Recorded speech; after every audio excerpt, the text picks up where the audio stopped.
Hello and welcome to AEF TV. I'm joined now by His Excellency the Honourable David Mabumba, who's the Minister of Energy and Water Development in Zambia. So, Minister, firstly, welcome. Thank you for taking the time out of your schedule to speak with us.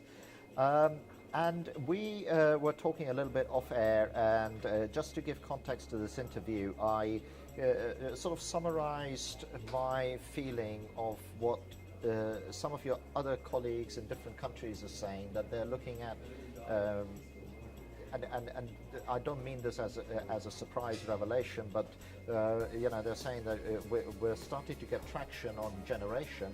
We now really need to look at energy as a full mix, end to end. No point generating a lot of energy if you can't get it to where it needs to be.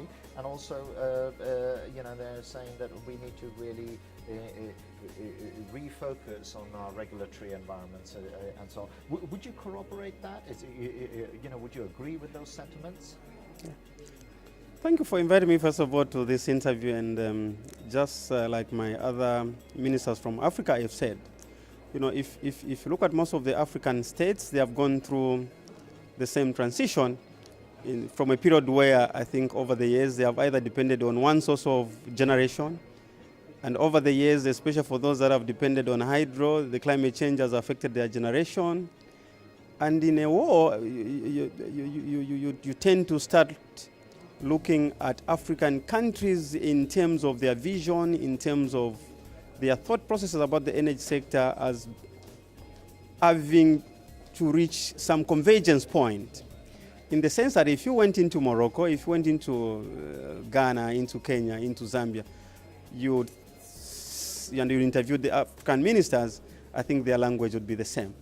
Their language would be the same in the sense of convergence because, number one, most of the African countries for many years from independence, they had not invested. Many of the African countries, like I said, also are dependent on one energy source. For example, speaking for Zambia, 98% of our generation is hydro. Many of the African countries over the years have not invested in coming up with policies and regulations that the private sector would tap into in terms of investing. So today you find that all of us, I think we have got this convergence where we are saying we need to attract the private sector into the energy space because governments alone in terms of their financing would not be able to invest in the energy sector because if you look at the capital expenditure, the capex levels in the energy sector is too huge. So obviously the only people who can bring that money is the private sector. Then the question is, how do you then bring the private sector into the energy space? You need to have policies and regulations that are predictable, that are able to, protect that level of investment, that allows the projects to become bankable, because if your policies and regulations are not predictable, it becomes difficult to create a project that is going to reach, bankability. That's because the risk profile is too huge and things like that. Yeah. And no investor would be interested to come and invest. So what we are doing at the moment in many of these African countries is to ensure that we create policies and regulations that create that environment that allows the private sector to come.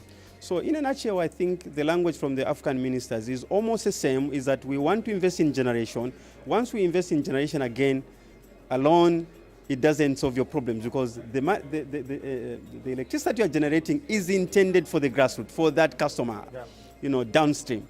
So you need to invest in your transmission and as well as distribution network so that at the end of the day, the power that is being generated is able to reach that customer at the lower end of the value chain in the energy sector. And that's an interesting point. I mean, you were talking off air as well when you're meeting communities and they look up and they see this transmission line that you've put in. You have to do some detailed explanation as to why the electricity is buzzing overhead, but they haven't got it. Very true, that, in Zambia sometimes I've had to answer parliamentary questions where people have seen, our high voltage transmission line passing near their doorstep and they can't see power. And when you speak to them, no colleagues, those are high voltage transmission line, they don't believe in it because what they want at the end of the day is power. So you find that the strategic challenge that the governments have is actually to deliver power to the grassroots, to the people. And in that notion, and before we actually go there, let me touch on your observation of convergence. It makes sense, but does that convergence also give you a platform for collaboration? Because if everybody's converging towards the same endpoint, talking the same language.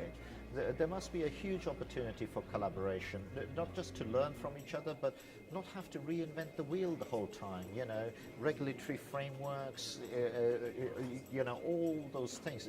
They're called frameworks for a reason. You know, you can take a starting point and accelerate. Yeah. Are you seeing that collaboration happening?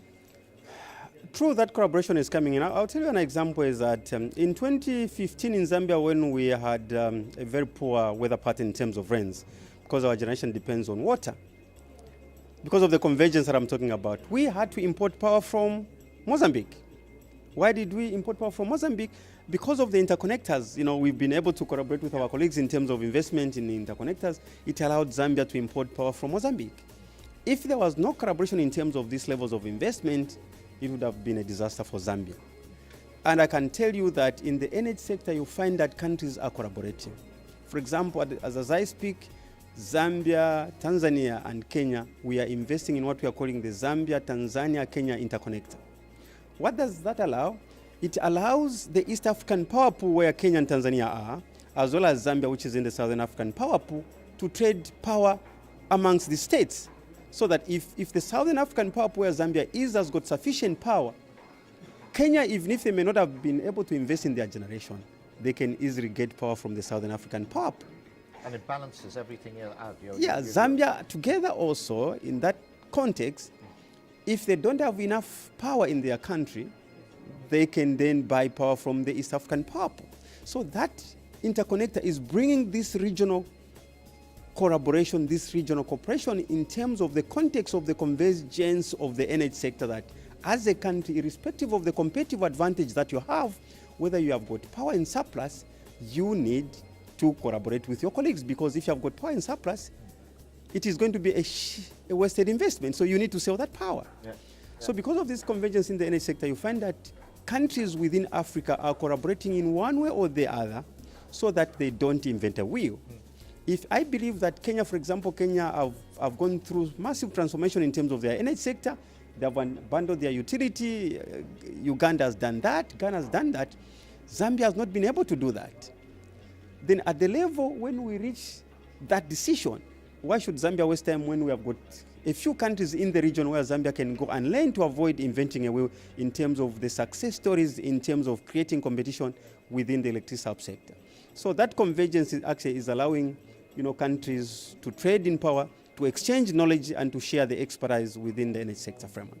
And you know, is that collaboration also in your mind driving other initiatives and so on? Because one of the other things that I've heard a lot about is, you know, as you rightly said, you know, the end goal is about delivering power to where it's needed. Yeah. Now, one size does not fit all. The interconnectors and the transmission lines solve a particular problem. But there's a lot of talk about, you know, microgrid, off-grid solutions that can get there faster. You know, you were talking off air. You know, if you have a choice between 300 million into a transmission line or 300 million into microgrids, and microgrids gets this problem done faster, why wouldn't you?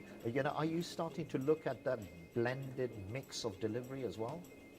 Yeah, like I said in my earlier context, is that if you look at the African ministers, they'll speak the same language. Speak to me, I'll speak the same language, Sierra Leone, Ghana, and what. Is that if you look at the African countries, because of the way our people have lived, our levels of urbanization is very minimal. You find most of our populations are in the rural areas. We've taken some grid extensions in some locations where we've spent $3 million, $4 million. And when the power reaches there, you're only able to connect a school and a clinic, 2 facilities. But look at the level of investment that we have put in, to the extent that if we were to invest into a microgrid, it would be able to power a number of facilities. And I think if you look at Zambia and many of the African countries now, because of the realization that, for example, ourselves, like I said, we have depended on hydro, we are diversifying into solar energy. And the solar energy, the way we are trying to do it, we'll do on-grid solutions as well as off-grid solutions. We've got 2 projects which we are doing as a government through our rural electrification agents as pilot projects. One is a 200 kilowatt project, the other one is a 300 kilowatt project, which are on a targeted targeting particular locations and particular segments of our population. Because to take a grid extension there would have spent so much money compared to taking a microgrid, Right. where you invest in a microgrid, a small solar project, and you do the local distribution network, and people are able to get the power. And I'm just conscious of time, and I want to make sure that I get you away to your next engagement in time. I don't want to be responsible for that.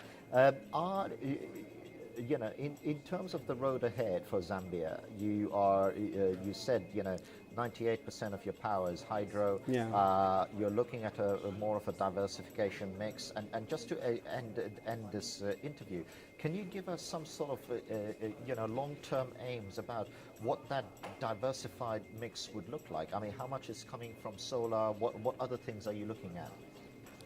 In terms of the energy diversification in Zambia, I think in the next 5 years, I think our plan going forward, both in terms of solar, in terms of wind, in terms of geothermal, we should be looking at maybe having 30% in terms of renewable energies, in different, mixed portfolios.